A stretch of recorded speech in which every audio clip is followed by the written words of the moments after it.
আমাদের ছোট ভাই রহমান দীর্ঘদিন আন্দোলন সংগ্রামের মধ্য দিয়ে কারণ নির্যাতিত নেতা প্রবাসী গিয়েও আমাদের আন্দোলনে সম্পৃক্ত ছিল।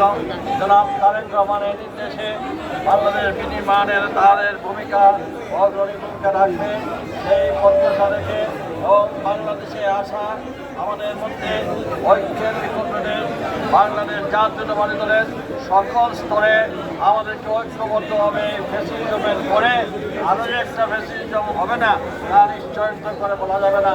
এর বিরুদ্ধেও হয়তো বা আমাদের একটা সম্পর্কে আবারও আমরা আন্দোলন সংগ্রামে নামতে হতে পারি, আশা করি লাগবে না। তারপরেও আমাদের মধ্যে ঐক্যবদ্ধ হবে আমাদের আন্দোলন সংগ্রাম আমাদের প্রিয় ভাই সকলকে ধন্যবাদ জানিয়ে আমার বক্তব্য। সবাই সুশৃঙ্খল ভাবে, আমরা কারো ডিস্টার্ব করবো না, রাস্তায় যানজটের সৃষ্টি করবো না, সবাই সুশৃঙ্খল ভাবে যাবে।